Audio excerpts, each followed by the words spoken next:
문재인 대통령이 그 ICBM 발사 이후에 그 한미연합군이 함께 그 무력 시위를 했었어요.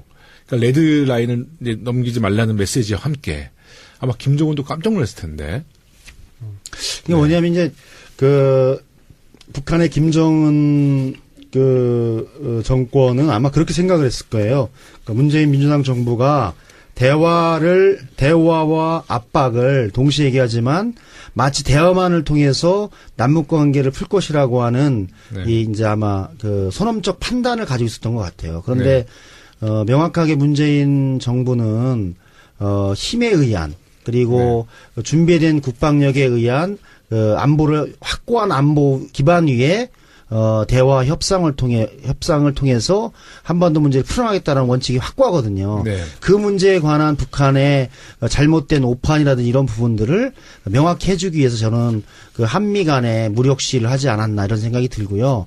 그래서 북한이 이제 이 문제를 너무 쉽게 예전처럼 이전 정부에서처럼 그렇게 바라보면 아마 착각할 것이다. 아주 강력한 안보에 기반해서 한반도 대화를 이끌어 나가겠다라고 하는 문재인 대통령의 의지가 담겨 있다 이렇게 볼 수 있죠. 사실은 선택하기 쉽지 않은 거였지만 명확한 의지를 보여줬다 그런 생각입니다. 문재인 대통령이 공수특전단 출신이잖아요. 그렇죠. 네. 또 강할 땐 굉장히 강하신 그렇죠. 것 같아요. 육군병장 문병장인데 네. 네, 특전단이요? 공수특전단. 공수특전단 네. 병장이죠. 네. 약간 틀린 병장이죠. 근데 저는 얼마 전에 깜짝 놀랐어요. 우리 국산 미사일 시스템 그 현무, 이 국산이거든요. 그 미사일 실험 발사하는 현장을 가셨잖아. 북한으로 따지면 현장 지도 나간 거거든. 네? 예, 미사일 탁 하는데 그게 오차가 거의 없다는 거 아니에요? 네. 근데 그런 그 미사일, 우리 국산 미사일 개발 또 실험 발사를 대통령이 직접 지도 아래 그 현장을 공개한 것은 굉장히 이례적이거든요. 현지 지도. 네, 현지 지도. 엄청난 일이었네요. 네. 아마 북한 같았으면 이럴 거 아니에요. 남조선 문재인 대통령이 현장 지도를 나가서. 그러니까 그 정확성의 차이죠. 네. 그 북한 ICBM이 갖고 있는 이제 문제점 중에 네. ICBM의 그 정확성과 그 사거리를 우리가 인정하지 않은 이유는 네. 정확도거든요. 사실은 이제 2단, 그러니까 1, 2단 분리를 통해서 대기권 진입, 네. 진입 이후 또 재진입할 때 그 마 20의 속도를 버텨낼 수 있는 강도, 네. 그리고 그 이후에 그 표적에 갈 수 있는 정확도죠. 네. 그 제어 기능을 통해서 네. 오차 범위 없이 네. 표적을 압살할 수 있는 그런 정확도가 떨어지기 때문에 그것을 우리들이 완벽한 형태의 ICBM으로 칭하지 않는 이유거든요. 그런데 이제 우리가 했던 현무 미사일은 사거리는 800km 정도에서 1000km 내이지만 정확도에 있어서는 아주 오차 3m 3m, 5m 정도. 그러니까 평양에 있는 그 표적 목표물을 타격을 하면 정확하게 할 수 있다. 그런 것을 상징적으로 보여줘서 섣부른 판단을 하지 마라. 행동 대 행동, 대응 대 대응할 수 있는 충분한 준비가 되었다라는 걸 보여준 거죠. 네. 이번에 또 그 한미연합군 무력 시위가 우리 정부의 주도로 진행됐기 때문에 한미 정상회담에서 공동 성명에 담겼던 한국의 이니셔티브가 작동한 과정으로 볼 수밖에 없는 거죠. 네. 그런 면이 있죠. 네. 북한의 ICBM 성공 발표 이후에 이제 우리 언론들과 보수야당은 이제 대화보다는 군사적 압박을 해야 한다는 목소리를 높이고 있어요. 또다시 선제 타격론과 전술핵 배치 등을 언급하고 있는데요. 이 문제는 어떻게 평가하세요? 전반적으로 보면은 이제 아직까지 이명박 박근혜 정부 9년 동안 일관된 압박 정책으로 북한의 핵 개발을 막지도 못했고 ICBM의 고도화 진전을 막지도 못했어요. 실패한 거죠. 네. 그럼 실패한 전술을 계속 쓸 것인가? 네. 그건 아니죠. 바보가 아닌 한 지난 이명박 박근혜 정부의 대북 정책에서 잘못된 정책을 답습하는 것은 올바르지 않다. 그것이 제가 보기엔 문재인 정부의 대북 정책이고 디테일하게 보면 이명박 정부의 비핵 개방 3천 그다음에 박근혜 정부의 한반도 평화 프로세스 정책이 다 실패했어요. 네. 현실적이지 않은 대책을 가지고 있던 거죠. 네. 그래서 문재인 정부는 그런 대화 일변도나 압박 일변도가 아니라 대화 압박을 상황에 맞게끔 유효적절한 수단으로 사용하겠다라고 하는 기본적 원칙인 거죠. 그래서 일방적인 대화도 아니고 일방적인 압박도 아니고 강원 전략. 필요할 때 강원 전략으로 유효적절하게 사용해서 그들을 평화의 장을 이끌어나고 안정적인 평화를 이끌어내는 게 중요하죠. 네. 전쟁을 통한 평화는 평화가 아니죠. 네. 전쟁을 통해서 뭘 하겠다 이런 기본적 전제를 하지 않기 때문에 저는 그 어려움이 좀 있지만 그거는 휴전선에서 50km 이내에 1,000만 명 이상의 국민의 생존권이 걸려 있는 문제를 그렇게 쉽게 판단해서는 안 된다. 그래서 어렵다. 그 어려운 길을 문재인 대통령이 하고 있다. 이렇게 볼 수 있죠. 네. 우리 김정우 의원님. 박수만 치시는 거예요? 역시 전략기획본부장 잘 지명하셨어요. 네. 추 대표 훌륭합니다. 대통령이 이제 독일 메르켈 총리와의 만찬 회담에서도 이번 북한 미사일 도발에 대해 제재와 압박과 동시에 평화적 해결을 강조하셨어요. 대화의 장으로 끌어내기 위해 어떤 제재와 압력이 효과적일지는 많은 고민이 필요해 보이는데 뭐 비슷한 아까 언급하신 그렇죠. 내용이죠. 제가 보기에는 네. 이제 독일 통일의 과정을 보더라도 네. 많은 스파이를 주고받고 또 그 동서냉전의 핵심이 그 강대 강아닙니까? 소련의 핵과 미국의 핵을 가지고 네. 너희들이 쏘면 우리도 쏴서 다 망하니까 서로 쏘지 말자. 사실 이거였거든요.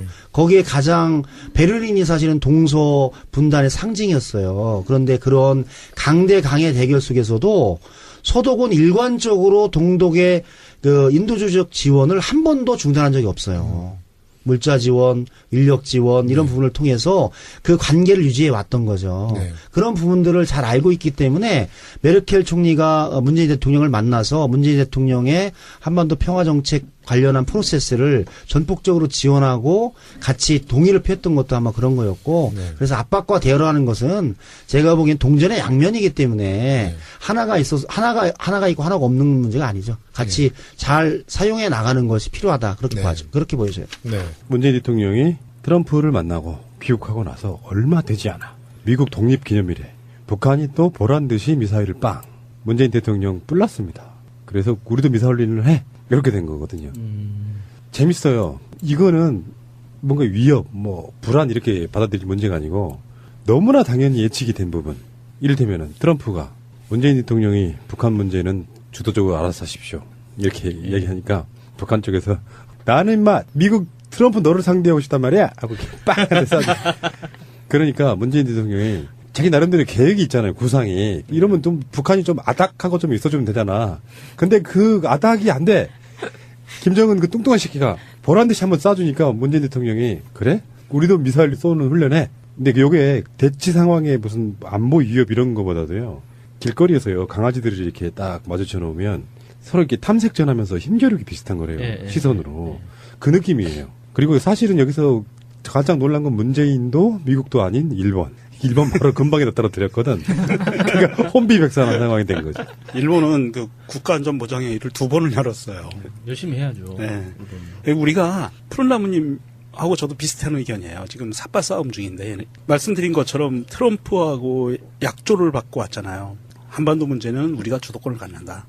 대한민국이 앞으로 주도권을 갖고 가겠다라고 약조를 받고 왔는데 김정은이가 반발을 했죠. 그리고 미사일을 쐈는데 지금 미국 측에서는 공식적으로 확인했어요. 이게 ICBM이라고. 그래서 지금 미국 서해안까지 로스앤젤레스나 그다음에 이런 캘리포니아주를까지 타격거리를 잡을 수 있는 ICBM이다. 공식 확인을 해줬고요. 이런 상황에서 문재인 대통령이 제일 잘한 거는 이거라고 봐요. 트럼프한테 얘기해서 우리도 미사일 쏘자. 콜? 그러니까 트럼프가 콜 그런 거예요. 그러니까 선 제안을 해버렸어요. 문재인 대통령이. 그러고 트럼프는 이거에 대해서 굉장히 잘한 결정이다라고 얘기를 한 것을 언론에 발표를 했다는 것은 무엇이냐면 김정은이 나는 내가 주도권을 갖고 미국과 대화할 거야라고 하니까 문재인 대통령이 조까 그런 거예요. 주도권은 우리한테 있어. 미국하고 얘기하지 마. 넌 나하고 얘기해야 돼. 이렇게 지금 반응이 나온 거거든요. 과거에 예전에 보면 북한은 주로 미사일 실험이라든지 핵실험을 하면 1년 중에 어느 날인가는 반드시 하는 날이 있어요. 미국 독립기념일. 그 근처에 항상 했어요. 그랬고 그런 부분에 대해서 미국에 대한 압박이었는데 그런 핵실험이나 미사일 실험이 있으면 그동안은 어떤 일이 벌어졌죠? 국내에서는 대북 확성기, 그 대북 방송을 강화했잖아요. 제일 무서워하는 거 걔네들이. 그리고 미국은 괌에 있는 자기들의 전략 자산을 한반도로 투입을 시켜요. 핵항공모함이라든지 비완비 폭격기라든지 이런 부분들을 전략 자산을 투입을 했거든요. 그런데 이번에는 문재인 대통령이 지대지 미사일 발사를 시킨 거예요. 명령을 한 거예요. 미국이 찬성을 했고. 이런 부분은 아마 북한이 오늘 벌어진 일로 인해서 뭔가 조금 낌새는 챘을 거예요. 아, 미국하고만 해서 되는 문제가 아니구나. 그리고 우리 문재인 대통령은 대한민국 정부는 지금 굉장히 사실은 좋은 찬스를 만졌다고 봐요. 오히려 김정은이 쏜 게 도와주는 거 아닌가. 쟤는 모르겠지만. 문재인 대통령이 그 ICBM 발사 이후에 그 한미연합군이 함께 그 무력 시위를 했었어요. 그러니까 레드 라인을 이제 넘기지 말라는 메시지와 함께 아마 김정은도 깜짝 놀랐을 텐데. 이게 뭐냐면 이제 그 북한의 김정은 그 정권은 아마 그렇게 생각을 했을 거예요. 그러니까 문재인 민주당 정부가 대화와 압박을 동시에 얘기하지만 마치 대화만을 통해서 남북 관계를 풀 것이라고 하는 네. 이 이제 아마 그 선언적 판단을 가지고 있었던 것 같아요. 그런데 명확하게 문재인 정부는 힘에 의한 그리고 준비된 국방력에 의한 안보를 확고한 안보 기반 위에 대화 협상을 통해 이 국산이거든요. 그 미사일 실험 발사하는 현장을 가졌잖아. 북한으로 따지면 현장 지도 나간 거거든. 네? 아, 예. 네, 미사일 탁 하는데 그게 오차가 거의 없다는 거 아니에요. 네. 근데 그런 그 미사일 우리 국산 미사일 개발 또 실험 발사를 대통령이 직접 지도 아래 그 현장을 공개한 것은 굉장히 이례적이거든요. 아, 현지 지도. 네, 현지 지도. 엄청난 일이었네요. 네. 아마 북한 같았으면 이럴 거 아니에요.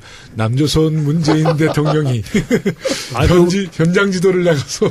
그러니까 그 정확성의 차이죠. 네. 그 북한 ICBM이 갖고 있는 이제 문제점 중에 네. ICBM의 그 정확성과 그 사거리를 우리가 인정하지 않은 이유는 네. 정확도거든요. 사실은 이제 2단, 그러니까 1, 2단 분리를 통해서 대기권 진입, 그 네. 진입 이후 재진입. 또 재진입할 때 그 마 20의 속도를 버텨낼 수 있는 강도, 네. 그리고 그 이후에 그 표적에 갈 수 있는 정확도죠. 네. 그 제어 기능을 통해서 네. 오차 범위 없이 네. 표적을 그 압살할 수 있는 그런 정확도가 떨어지기 때문에 그것을 이제 우리들이 완벽한 형태의 ICBM으로 칭하지 않는 이유거든요. 그런데 이제 우리가 했던 현무 미사일은 사거리는 800km 정도에서 800km 1000km 내이지만 네네. 정확도에 있어서는 아주 오차 3m 3m, 정도? 5m 정도. 그러니까 평양에 있는 그 표적 목표물을 타격을 하면 정확하게 할 수 있다. 그런 것을 상징적으로 보여줘서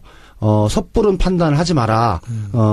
행동 대 행동, 대응 대 대응할 수 있는 충분한 준비가 되었다라는 걸 보여준 거죠. 네.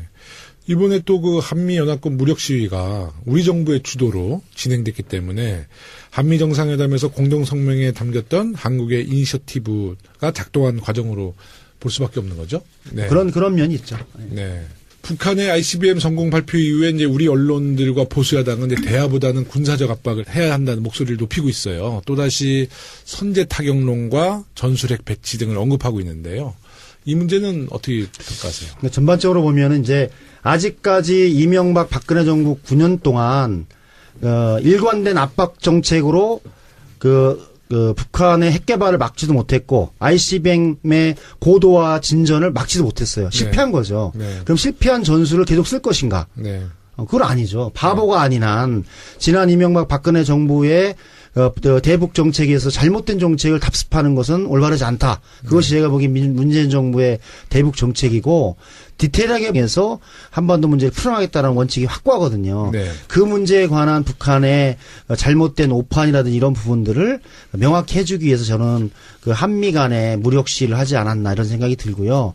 그래서 북한이 이제 이 문제를 너무 쉽게 예전처럼 이전 정부에서처럼 그렇게 바라보면 아마 착각할 것이다. 아주 강력한 명확한 안보에 기반해서 한반도 대화를 이끌어 나가겠다라고 하는 문재인 대통령의 의지가 담겨 있다 이렇게 볼 수 있죠. 사실은 선택하기 쉽지 않은 거였지만 명확한 의지를 보여줬다 그런 생각입니다. 문재인 대통령이 공수특전단 출신이잖아요. 그렇죠. 네. 또 강할 땐 굉장히 강하신 것 그렇죠. 같아요. 육군병장 문병장인데 네. 특전단이요? 네, 공수특전단. 공수전단 네. 병장이죠. 네. 약간 틀린 병장이죠. 근데 저는 얼마 전에 깜짝 놀랐어요. 우리 국산 미사일 시스템 그 현무